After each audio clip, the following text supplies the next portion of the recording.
தமிழ் கேள்வி நேயர்கள் அனைவருக்கும் வணக்கம். நான் யாழினி ரங்கநாதன். இன்னைக்கு சமூக வலைதளங்கள் மட்டுமல்லாமல் தமிழ்நாடு முழுக்க ஒரு பெரிய விவாதம் நடந்துட்டு வந்துட்டு இருக்குது.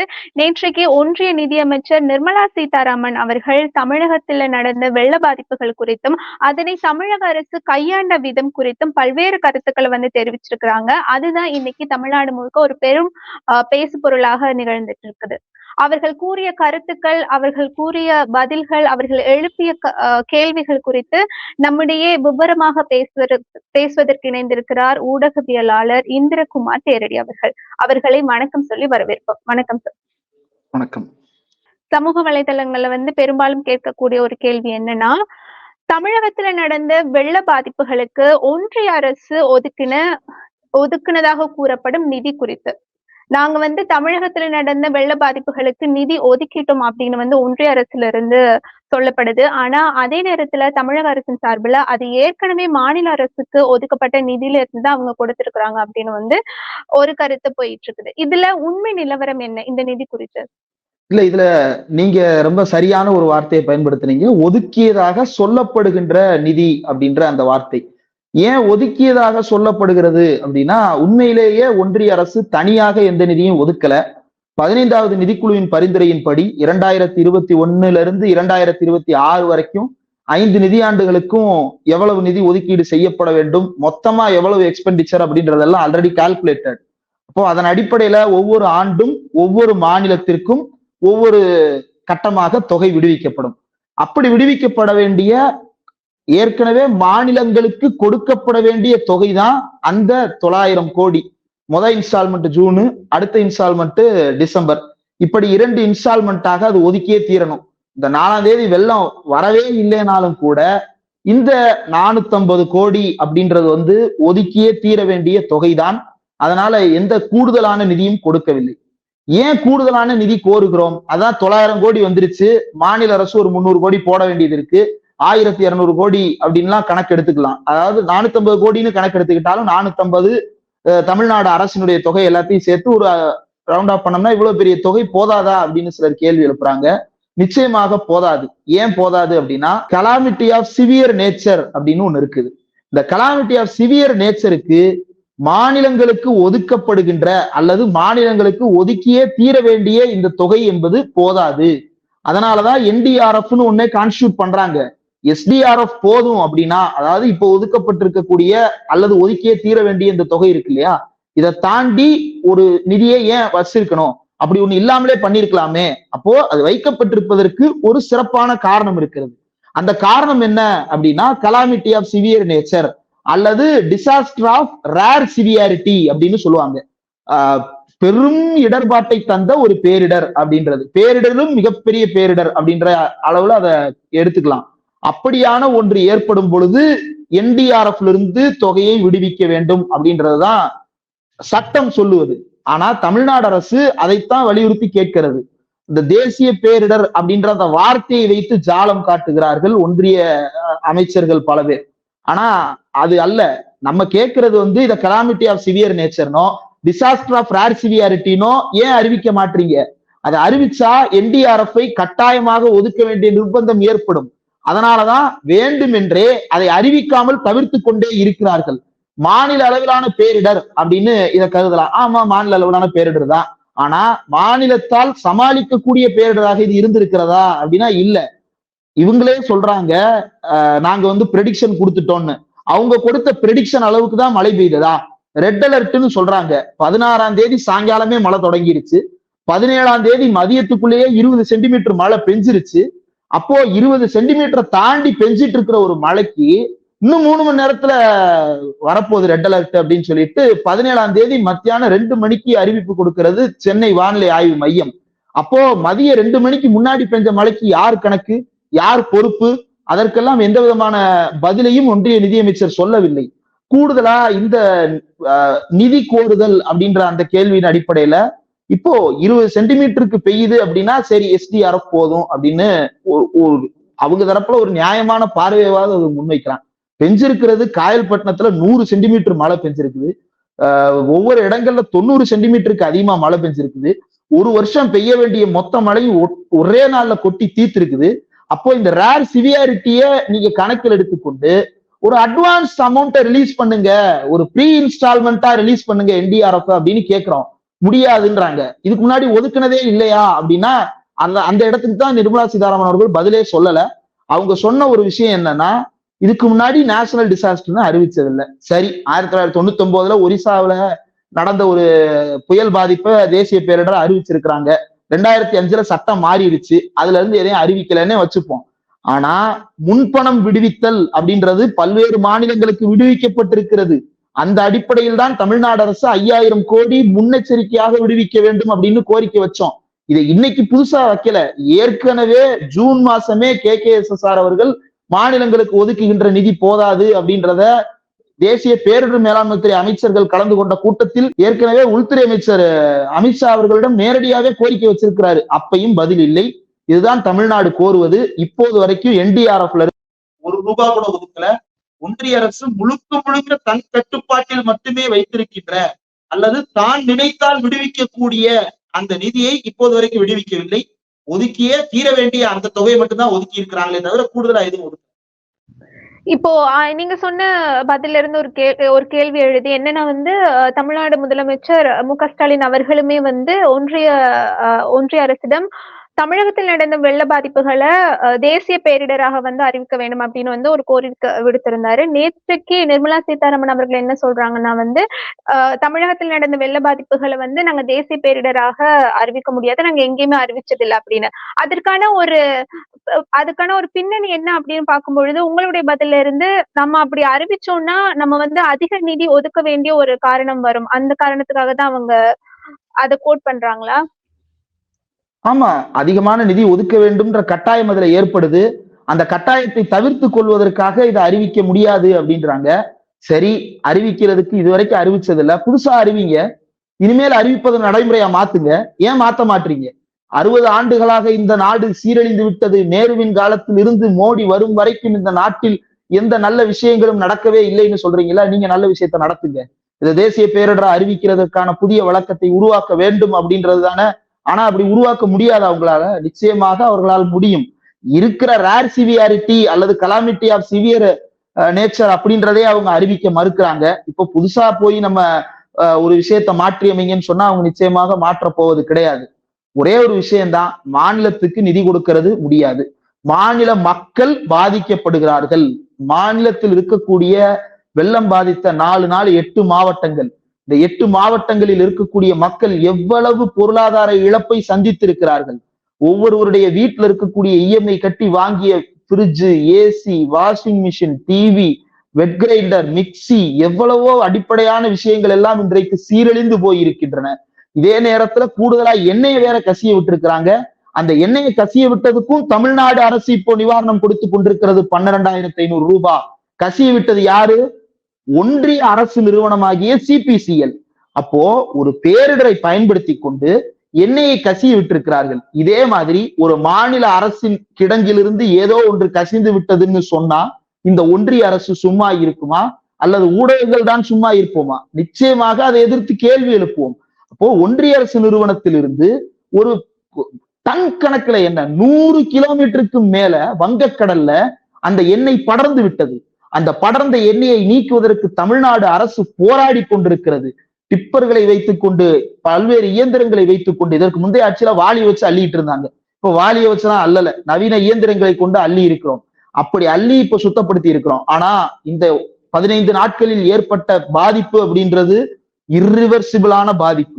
அங்க இருக்கக்கூடிய கோரல் ரீப்ஸ், அதாவது கீழே இருக்கக்கூடிய பவளப்பாறைகளா இருக்கட்டும், அங்கு கீழே இருக்கக்கூடிய மீன் வளமா இருக்கட்டும், அல்லது கீழே இருக்கக்கூடிய பல்வேறு இறால் வகைகளா இருக்கட்டும், அங்க நடக்கக்கூடிய மீன்பிடிப்பு தொழிலா இருக்கட்டும், பெரிய பாதிப்புக்குள்ளா இருக்குது. இது எதையுமே ஒன்றிய அரசு இப்போது வரைக்கும் கவனத்தில் கொள்ளல. அதை பத்தி கேள்வி எழுப்புனா அந்த பதிலை தவிர்த்து விடுகிறார்கள். ரொம்ப விவரமா சிபிசிஎல் எண்ணெய் கசிவு விவகாரத்தை மட்டும் நேற்று நிர்மலா சீதாராமன் அவர்கள் பேசல. ஏன் பேசல அப்படின்னா அது முழுக்க முழுக்க ஒன்றிய அரசின் நிறுவனம். அந்த ஒன்றிய அரசின் நிறுவனத்திற்கான பொறுப்பை அவர்கள் ஏற்றுக்கொள்ள வேண்டிய கட்டாயம் அதில் இருக்கிறது. ஏற்கனவே நாகை போன்ற பகுதிகளில் சிபிசிஎல் இதே மாதிரி எண்ணெய் கசிவை ஏற்படுத்திய காரணத்தால் தண்டிக்கப்பட்டிருக்கிறது. அவர்கள் அபராதம் கட்டி இருக்கிறார்கள். அப்போ இந்த தடவை நிவாரணம் கொடுக்க வேண்டியது, இப்ப பாதிக்கப்பட்டவங்களுக்கு 12,500 ரூபாய் முதலமைச்சர் கொடுக்கிறாரு. அதை யார் கொடுத்திருக்க வேண்டும்? ஒன்றிய அரசு கொடுத்திருக்க வேண்டும். அப்படி ஒரு அறிவிப்பை அவர் செய்ய போறாருன்றதுதான் நேற்று இருந்த எதிர்பார்ப்பு. அதை பொய்யாக்கி இருக்கிறார். தேசிய பேரிடராக அறிவிக்க முடியாது அப்படின்னு அவர் சொல்லி இருப்பது, அல்லது கலாமிட்டி ஆஃப் சிவியர் நேச்சர்னோ அல்லது டிசாஸ்டர் ஆஃப் சிவியர் நேச்சர்னோ அறிவிக்காததற்கு காரணம், அறிவித்தால் நிதி கொடுக்கணும், நிதி கொடுத்தா நிதி மக்களுக்கு போய் சேர்ந்துரும், மக்களுக்கு போய் சேர்ந்தா அது அதானிக்கு போய் சேராது அப்படின்றதெல்லாம் நோக்கமா இருக்குமோன்னு தோணுது. இந்த இவ்வளவு போராடித்தான் வந்து ஒரு மாநில அரசோட ஒரு உரிமையை வாங்கணுமா அப்படிங்கிற ஒரு கேள்வி எழுது இல்லையா? ஏன்னா இது வந்து புதுசா வந்து தமிழ்நாட்டிற்கு நிகழ்கிற ஒரு நிகழ்வு கிடையாது. 2015 வெள்ளத்தின் போதே நம்ம கேட்ட நிதியை வந்து ஒன்றிய அரசு கொடுக்கல. அப்புறம் 2020 அப்படின்னு சொல்லிட்டு இப்ப 23 வரைக்கும் வந்து நிக்குது இல்லையா? இதற்கு தமிழகத்திற்கு மட்டும் ஏன் இந்த ஓர வஞ்சனை பாரபட்சம் வந்து பார்க்கப்படுதா நீங்க நினைக்கிறீங்க? பாஜக ஆளாத பல்வேறு மாநிலங்களுக்கும் இந்த பாரபட்சம் காட்டப்படுகிறது. ரொம்ப குறிப்பாக தமிழ்நாடு 2015 இப்போது வரைக்கும் நம்ம கேட்டிருக்கக்கூடிய தொகையில அவங்க ஒதுக்கி இருப்பது 4.61% அப்படின்னு நேற்றைக்கு நிதியமைச்சர் தங்கம் தென்னரசு அவர்கள் வெளிப்படையாக கூறியிருக்கிறார். அவர் இன்னும் அழுத்தமாக ஒரு விஷயத்தை பதிவு பண்றாரு. ஒரு மக்கள் பிரதிநிதியா கோபமா அவர் ஒரு விஷயத்த சொல்றாரு. என்ன சொல்றாரு? என்ன எதிரி நாட்டின் மீது போர் தொடுக்கும் பாணியில் பேசிட்டு இருக்கீங்க, மக்களை அவமானப்படுத்தாதீங்க அப்படின்னு சொல்றாரு. பாகிஸ்தானை பார்த்தோ அல்லது தாலிபன்ஸை பார்த்தோ அல்லது முஜாஹிதீனை பார்த்தோ பேச வேண்டிய ஒரு தோரணையில் மக்களை பார்த்து பேசிக் கொண்டிருக்கிறார் நிர்மலா சீதாராமன் அவர்கள். சென்னையை பற்றி அவருக்கு நல்லா தெரியும், தமிழ்நாட்டை பற்றி நல்லா தெரியும். அப்படின்னா அவரு மக்களை அட்ரஸ் பண்ணியிருப்பாரு. கவலைப்படாதீங்க, ஒன்றிய அரசு துணை நிற்கிறது, நாங்க இருக்கோம், தமிழ்நாடு கேட்ட நிதியை கொடுப்போம், கேட்டதை தாண்டியும் கொடுப்போம் அப்படின்னு சொல்லியிருக்கணும். தேர்தலின் போது என்ன சொல்றாங்க? மாநில அரசு சொல்றதை செய்யாது, நாங்க சொன்னதை தாண்டி செய்வோம், பாருங்க நாங்க ஸ்மார்ட் சிட்டி கொண்டு வந்துட்டோம், பாருங்க நாங்க மக்களை எல்லாத்தையும் இப்ப வந்து வறுமையில இருந்து விடுவிக்க போறோம் அப்படின்னு சொல்லிட்டு தானே வந்தாங்க. அதைத்தானே நம்ம கேட்கிறோம். அதையே செய்ய மாட்டாங்க. அப்படின்னா மக்கள் கையில் பணம் போய் சேர்ந்தால் பொருளாதாரம் வளரும், பொருளாதாரம் வளர்ந்தால் மக்களும் அதோடு சேர்ந்து அதிகமாக வளருவார்கள், தனிநபர் வருமானம் அதிகரிக்கும், இந்தியாவின் தனிநபர் செலவு செய்யும் சதவீதம் அதிகரிக்கும், இந்தியாவின் உள்நாட்டு உற்பத்தி அதிகரிக்கும். ஆனா இது எதுவுமே நடக்கணும்ன்றது அவங்களுடைய நோக்கமே இல்லையான்ற கேள்விதான் இப்ப இருக்கு. ஜன்தன் அக்கவுண்ட்ல பணத்தை போடுங்கன்னு சொல்றாரு நிர்மலா சீதாராமன் அவர்கள். ஜன்தன் அக்கவுண்ட் எல்லாராலையும் ஓபன் பண்ண முடியாது. வறுமை கோட்டுக்கு கீழே இருப்பவங்க தான் ஜன்தன் அக்கவுண்ட்டுக்கு ஓபன் பண்றதுக்கு பெர்மிட்டே பண்றாங்க, மற்றவங்களும் பெர்மிட்டே பண்றது இல்லைன்றதுதான் மக்களோட குற்றச்சாட்டு. ஜீரோ பேலன்ஸ் அக்கவுண்ட் ஓபன் பண்றதுக்கு ஒவ்வொரு வங்கியிலும் போய் போராட வேண்டியதாக இருக்கிறது. தனியார் வங்கியிலையும் சரி அரசு வங்கியிலையும் சரி பெரும் போராட்டம் நிகழ்ந்து கொண்டிருக்கிறதுன்னு மக்கள் குற்றம் சாட்டுறாங்க. கையில பணம் கொடுக்குறாங்க ஏன்னு கேட்கிறாங்க. ஏன் கையில பணம் கொடுக்குறாங்கன்னு நான் சொல்றேன். ஏடிஎம் ஊரே வெள்ளத்துல மிதக்குது. ஏடிஎம்மோட நிலைமை என்னன்னு தெரியுமா முதல்ல? பேங்கோட நிலைமை என்னன்னு தெரியுமா முதல்ல? மக்கள் தங்களுடைய உடைமைகளை இழந்திருக்கிறாங்க. பிள்ளைகுட்டி எங்க இருக்குன்னு தேடி பரிதவித்து போய் நிக்கிறாங்க. பக்கத்து வீட்டுக்காரங்க எங்க இருக்காங்கன்னு தேடிட்டு நிக்கிறாங்க. ஏடிஎம் கார்டை எடுத்துட்டு போய் ஏடிஎம்ல வரிசையில நின்று எல்லா பேரும் ஸ்வைப் பண்ணி 6000 ரூபாய் எடுத்துட்டு வரணுமா? ஒரு நாளைக்கு எத்தனை பேர் அப்படி ஏடிஎம்ல எடுக்க முடியும்? அப்போ அது சாத்தியமே அல்ல. வங்கி கணக்கில் செலுத்தினால் ஜீரோ பேலன்ஸ் இல்லைன்னு எடுத்துருவாங்க. ஃபைன் தொகை போடுறேன்னு சொல்லி ஃபைன் அமௌண்ட்டையும் ரெடியூஸ் பண்ணிடுவாங்க. மைனஸ்ல பேலன்ஸ் வைக்கவே கூடாதுன்றது ரிசர்வ் பேங்கினுடைய விதி. ஆனா நம்மகிட்ட இல்லாததை மைனஸ் பண்ணி மைனஸ்ல எடுத்துக்கிட்டு இருக்குது ஒன்றிய வங்கிகள் எல்லாம். அப்போ இதெல்லாம் பிரச்சனையா இருக்கும்போது எதற்காக நம்ம நிதி போடணும்? ஏற்கனவே மகளிர் உரிமை தொகை திட்டம்னு தமிழ்நாடு அரசு பல 100 கோடிகள் ஒதுக்கி ஒரு திட்டத்தை செயல்படுத்திக்கிட்டு கொண்டிருக்கிறது. ஆனா நோகாம அதானிக்கு ரைட் ஆஃப் பண்ற அதே வங்கி, அதானியின் கடனை செலுத்த வேண்டாம் தேவையில்லைன்னு ஒதுக்கி தள்ளுற அதே வங்கி சாமானியர்கள்ட்ட இருந்து 1000 ரூபாய் மினிமம் பேலன்ஸ் இல்லைன்னு உறிஞ்சி எடுத்து கொண்டிருக்கிறார்கள். மக்களை பிழிந்து கசக்கி எறிந்து கொண்டிருக்கிறார்கள். இது தொடர்ந்து மக்கள் அவதிக்கு உள்ளாவதை தடுப்பதற்காக கையில கொடுக்கிறோம். கையில கொடுக்கிறது தான் சரி. வங்கி கணக்கில் போட்டால் அது சட்டப்படி கொள்ளையடித்துக் கொண்டிருக்கிறார்கள். சட்டத்தை உருவாக்கி புதுசா கொள்ளையடித்துக் கொண்டிருக்கிறார்கள். அதனால் வங்கி கணக்கில் போடாமல் கையில் கொடுத்தது சால பொருத்தமானது. அதே நேரத்துல நேத்து ஒன்றிய நிதியமைச்சர் நிர்மலா சீதாராமன் அவர்கள் சொன்ன ஒரு கருத்து அப்படிங்கிறது வந்து ரொம்பவே விவாதத்தை ஏற்படுத்தியிருக்குது. அது என்னன்னா 4000 கோடி வந்து நாங்க கொடுத்தோம், அது எங்க போச்சு அப்படின்னு வந்து கேட்டிருக்கிறாங்க. அதாவது தமிழகத்துல மழைநீர் வடிகாலுக்காக நாங்கள் 4000 கோடி ஒதுக்கினோம், அதோட நிலைமை என்ன அப்படின்னு வந்து ஒரு கேள்வி எழுப்பப்படுது. இந்த 4000 கோடி என்ன ஆயிற்று, அது எங்கிருந்து வந்துச்சு, அது மாநில அரசோடது தானே, இவங்க ஏன் இப்படி ஒரு கருத்தை தெரிவிச்சுக்கிறாங்க அப்படிங்கிற ஒரு கேள்வி எழுது இல்லையா? இந்த 4000 கோடி கணக்கை பொறுத்த வரைக்கும் ஏற்கனவே 15வது நிதிக்குழு தெளிவா சொல்லியிருக்கு. எப்போதெல்லாம் பேரிடரிலும் பெரும் இடர்பாடுகளை மாநிலங்கள் சந்திக்கின்றனவோ அப்போதெல்லாம் உலக வங்கியிடம் கடன் வாங்கும் நிலைக்கு அவர்கள் தள்ளப்படுகிறார்கள்னு. இதுவும் கூட ஏசியன் டெவலப்மெண்ட் பேங்க் அப்படின்னு ஆசிய பிராந்திய அளவிலான ஒரு வளர்ச்சி வங்கியிலிருந்து தான் நாம் கடனாக பெற்று இந்த திட்டத்தை செயல்படுத்தி கொண்டிருக்கிறோம். இந்த கடனை பெறுவதற்கு ஒன்றிய அரசினுடைய அனுமதியோடு இந்த கடன் பெற்று செயல்பட்டு கொண்டிருக்கிறது. இந்த கடனுக்கான வட்டியை ஒன்றிய அரசு செலுத்த போகிறதா? Question number 1. 2வது, 4000 கோடியை கன்சாலிடேட்டட் ஃபண்ட் ஆஃப் இந்தியாவில இருந்தோ என்டிஆர்எஃப்ல இருந்தோ நேரடியாக ஒதுக்கியதாக பட்ஜெட்டில் அல்லது ஒன்றிய அறிக்கைகளில் ஆதாரம் இருக்கிறதா? அந்த 4000 கோடி அப்படி நீங்க ஒதுக்குனீங்கன்னா எத்தனை தவணையா ஒதுக்குனீங்க, எப்பப்ப கொடுத்தீங்க அப்படின்றதெல்லாம் கணக்கு சொல்லுங்க முதல்ல. அப்படி எதுவும் 4000 கோடி மொத்தமாலாம் ஒதுக்கிறல. அப்படியே தெரியாதா? ஒன்றிய நிதியமைச்சருக்கு தெரியாதுன்றது இல்ல, மக்களுக்கு இந்த விவரங்கள் புரியாது அப்படின்ற காரணத்தினால கணக்கு வழக்குகளை வைத்து குழப்பி அடித்துக் கொண்டிருக்கிறார்கள். ஆனா தமிழ்நாட்டு மக்கள் அப்படி ஒன்றும் ஏமாந்து போறவங்க கிடையாது. இன்னைக்கும் போய் பப்ளிக் ஒப்பீனியன் எடுங்க. தமிழ்நாட்டுக்கு இருக்கக்கூடிய கடனை பத்தி மக்களுக்கு அவ்வளவு தெளிவான புரிதல் இருக்கிறது. ஏன் தமிழ்நாடு கடனுக்கு தள்ளப்படுகிறது? ஆசிய வளர்ச்சி வங்கிட்டையோ ஜிகா அப்படின்ற ஜப்பான் நிறுவனத்திட்டையோ அல்லது IMF இன்டர்நேஷனல் மானிட்டரி ஃபண்ட்லயோ ஏன் நம்ம கடன் வாங்க வேண்டிய நிலை ஏற்படுது? நேத்து வரி பகிர்வு நடந்திருக்கு.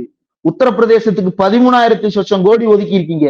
தமிழ்நாட்டுக்கு 2,976 கோடி ரூபாய் தான் ஒதுக்கப்பட்டிருக்கிறது. ஏன் இந்த ஓரவஞ்சனை? உத்தரப்பிரதேசத்தை விட பல மடங்கு அதிகமான வரியை தமிழ்நாடு அரசு தனது ஜிடிபி பங்காக இந்த ஒன்றிய அரசுக்கு தந்து கொண்டிருக்கிறது. இந்தியாவின் ஜிடிபி உயர்ந்து நிற்பதற்கு முக்கியமான காரணம் தமிழ்நாடும் மகாராஷ்டிராவும். ஆனால் அதிகம் வஞ்சிக்கப்படும் மாநிலத்திலையும் தமிழ்நாடு தான் முதலிடத்தில் இருக்கிறது. இதுதான் நீண்டகால கோரிக்கை தமிழ்நாட்டுக்கு. நிதி அதிகாரம் என்பது மாநில அரசாங்கத்திடம் இருந்தால் மக்களுக்கு இன்னும் நல்ல ஆட்சியை கொடுக்க முடியும். ஒண்ணும் இல்ல, நிதிக்குழு அறிக்கையில இன்னொரு விஷயம் குறிப்பிடப்பட்டிருக்கு. மாநிலத்துக்கு மாநிலம், பகுதிக்கு பகுதி, ஒவ்வொரு இடங்களிலும் இடர்பாட்டின் தன்மை மாறுகிறது அப்படின்னு சொல்றாங்க. அப்போ ஒவ்வொரு மாநிலத்திலும் இடர்பாட்டின் தன்மை மாறுது அப்படின்னா அதை நீங்க கணக்கு போட்டு அதுக்கப்புறம் காசு கொடுக்கறதுக்கு காசு மாநில அரசுல இருந்து அவங்கவுங்க இடர்பாட்டின் தன்மைக்கு ஏற்றாப்புல எடுத்து செலவழிக்க போறாங்க. மக்களால் தேர்ந்தெடுக்கப்பட்ட அரசு தவறு செய்தால் மக்கள் சும்மா இருக்க மாட்டாங்க. அப்போ மக்களுக்கு அக்கௌண்டபிளான ஒரு அரசின் கையில் நிதி அதிகாரம் இல்லாமல் வெறும் பொறுப்பையும் கடமையும் மட்டும் ஒப்படைத்து விட்டு அதை செய்வதற்கான எந்த சாதனங்களையும் கையில் கொடுக்காமல் ஒன்றிய அரசு ஏமாற்றி கொண்டிருக்கிறது.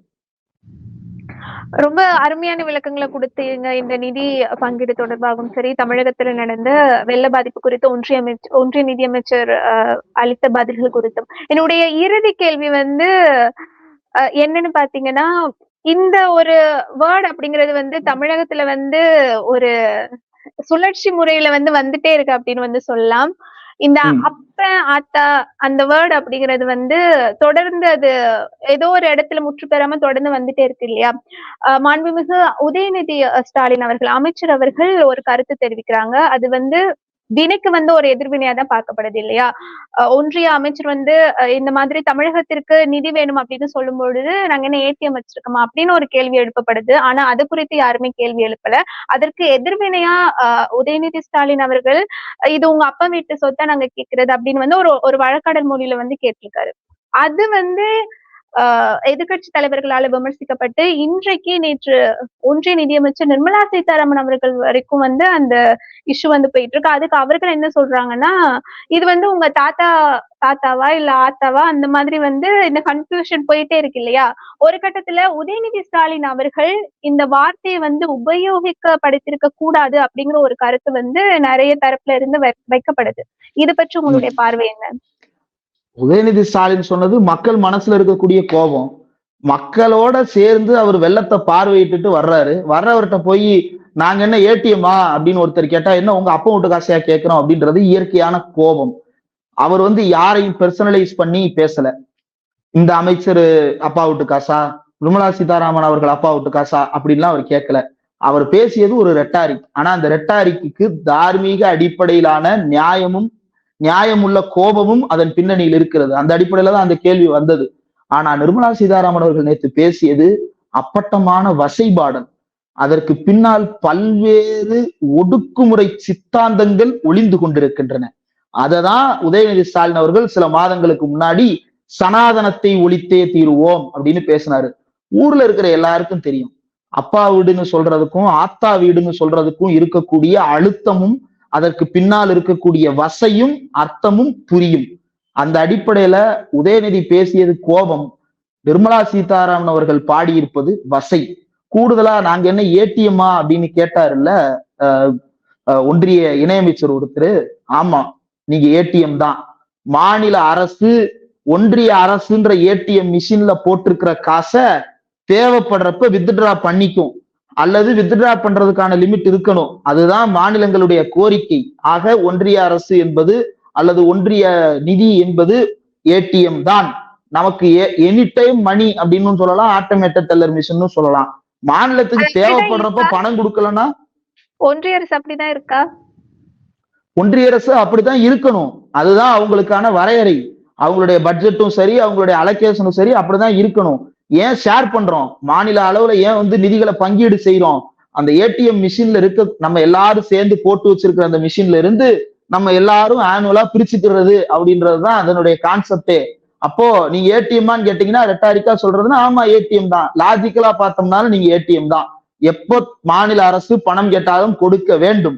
ஏன் கொடுக்கணும் அப்படின்னா சும்மா ஒன்றும் சொல்லல. 15வது நிதிக்குழு மாநில அளவிலான பேரிடர்களுக்காக ஒதுக்கப்படும் நிதியில 90:10% எல்லா மாநிலத்துக்கும் ஒதுக்க சொல்றாங்க.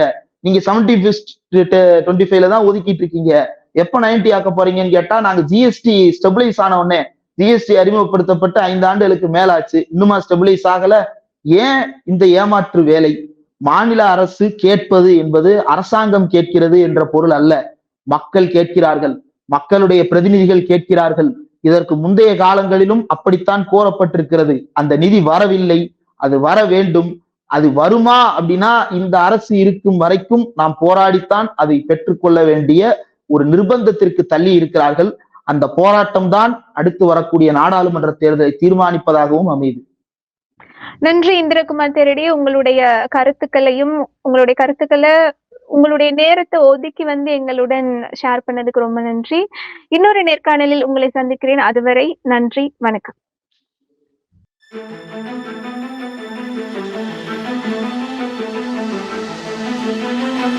Thank you.